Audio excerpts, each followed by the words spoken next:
Well, that is lovely access. So here to do some AC maintenance, and it is about 50 degrees outside, so it's cold. I don't like checking refrigerant with these temps. It's not the best for the air conditioner, but for those of you that need to do it like I do, I will show you how to properly check the refrigerant with a charging hood.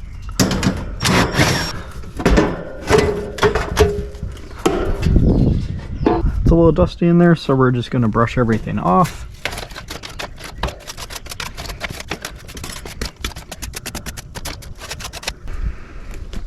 I like to start off with checking the capacitor.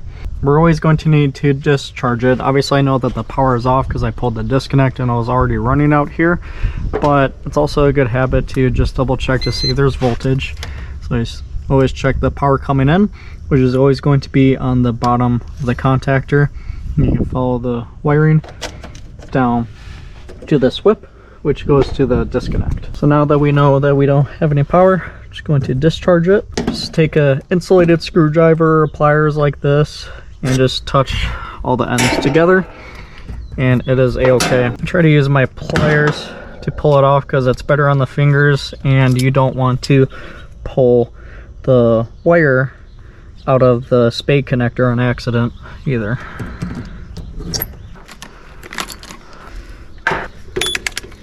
So common to fan, which is 5.2. Now what's nice about this capacitor is it actually tells you what each terminal is. So right here it says fan, it's hard to see, but that says Herm, and this is common. A general rule of thumb, again, you always need to double check yourself, but usually the common usually has 4 of the connectors, Herm has 3, and fan has 1 or 2. So that's a pretty easy way to remember. Yep, 5.2. Now we're going to do common to Herm. That is 43.5 out of 45. So that's still in a decent amount of range, so I'm not too worried about that. Orange is on Herm. Purple and red were on common. Brown is on fan. So on most air conditioners, when you got the brass caps with the particular sides, that's usually always 9/16. So I always like to carry that wrench in my tool bag. And also before I came out here, I already checked the drain line inside to make sure that that was nice and clear, and the customer is on top of changing the filter. So that filter is only about 2 weeks old, so still pretty brand new. So this is a 410A system. Of course the label is on the side, you can't really see. It's a higher pressure than R22, so typically I like to use this little 90-bit, which I can do a video of explaining more on what it does and what it's good for. I basically view this as a no-loss fitting.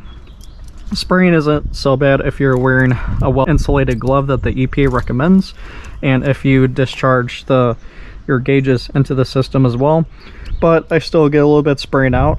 And if you do this over and over again over the years, like 20 years of maintenance of putting your gauges off and on, which we always put gauges on during maintenance, you're going to be ounces low.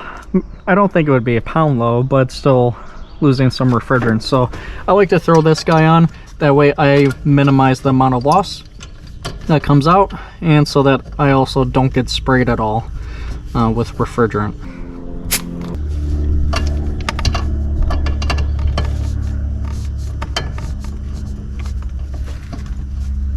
And then basically when I tighten this pin, it's going to push into the Schrader core and allow refrigerant to come through. We're going to put our charging jacket on. Move my tools to the side here. Love this right angle drill because sometimes when installers don't install these up to code, they could be just inches away from the wall. It's really nice to get that angle here without having to get a right angle bit just for that. I've used these a lot over the years, so it's kind of faded out, but this is a field piece. I think the rating is designed to be used down to 40 something degrees. TXV systems 410A and R22 between 37 degrees Fahrenheit and 70 degrees Fahrenheit. So actually, yeah, it can go down to 37, which I, again, highly do not recommend ever running your AC at that temperature, let alone doing any type of maintenance. But when the boss needs you to make money, you just gotta do it. Because if we wait to do maintenance on those hot days, we're already loaded up with service calls, and we just don't have time for all the maintenance calls. But when I do my notes, like on this one, I always jot down what the outdoor temperature is, so that if a technician does come back and he reads my checklist and my refrigerant readings, he'll know clearly that I was working in these outdoor conditions, so that, you know, he can take that information with a grain of salt.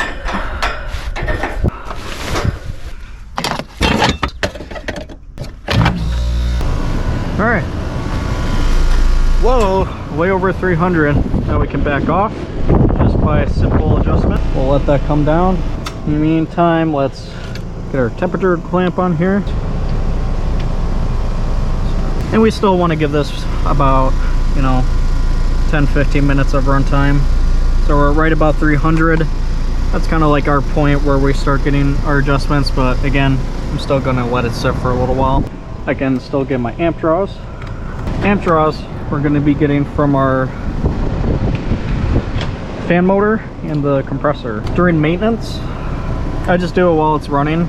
I really only get amp draws on startup when it's really critical. If the customer notices like the lights flickering from the compressor turning on, or if the fan motor is running excessively hot, things like that. This is a newer train, so I'm not overly worried about it. Fan motor is gonna be this black wire here, 0.8, and compressor is going to be this black and blue wire.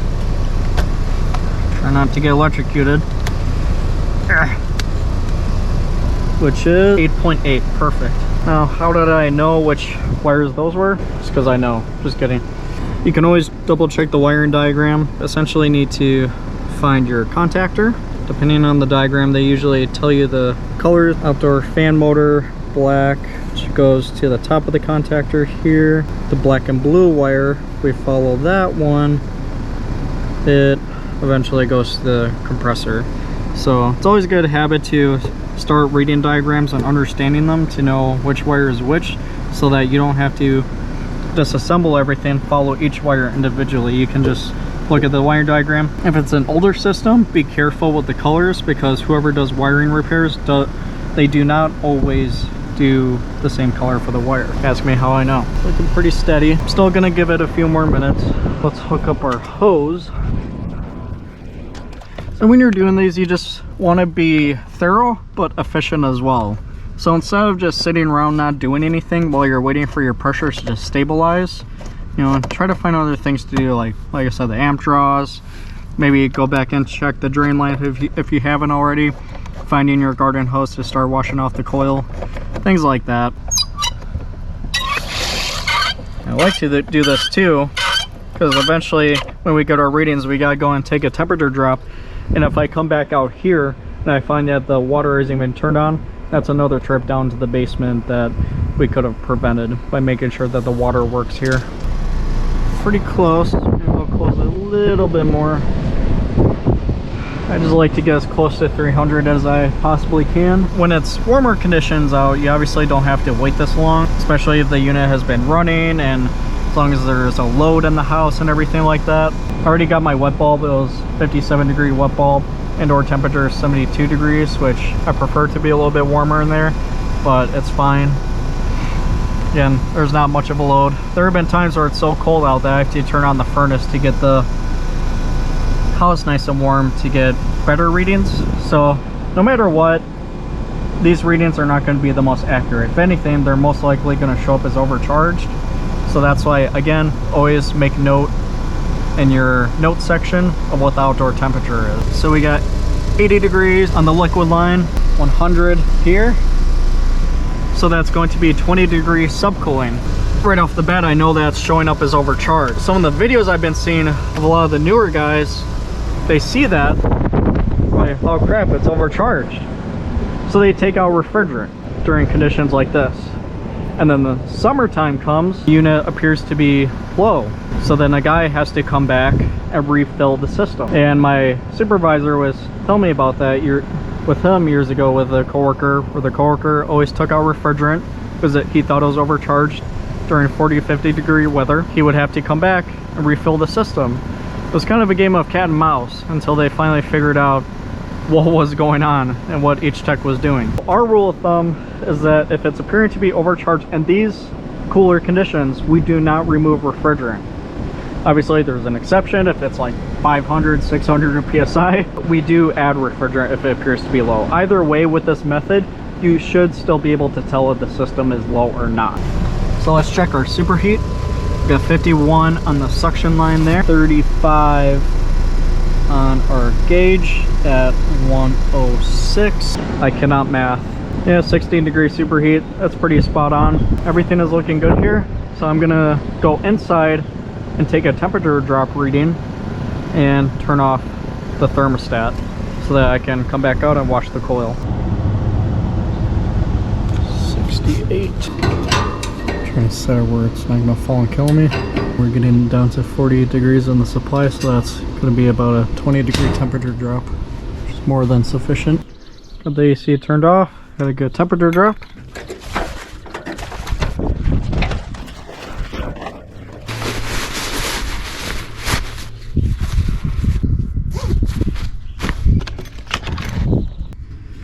Watch this, watch how easy this is now.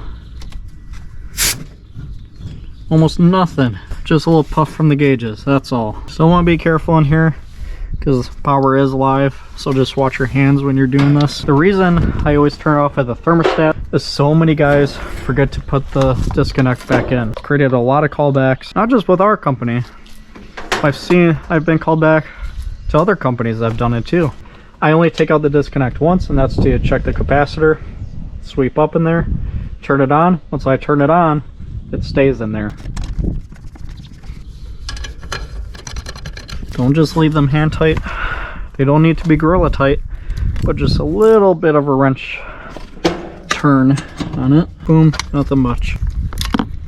Now we're just doing a pretty basic cleaning, so I'm not going to take the panels off or anything to wash it. I know that there are going to be a lot of guys on the internet that say, oh no, you need to wash it inside out, which is correct. And don't worry, I'm not going to be spraying my hose directly in. What you do, especially these grill styles, is that you go up at an angle to push the dirt away, not directly in. And with this pressure, you're not going to worry about bending the fins or anything like that. Let's get this door back on though. I don't feel like washing the wires. Depending on who's watching right now, do not wash the wires. Right. There you are. I don't feel like getting my bag wet today, so I'm going to move that.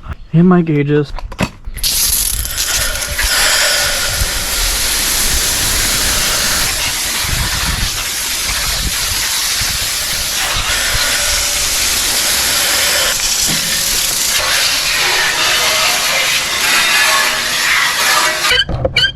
How much water is in here? I think it's off.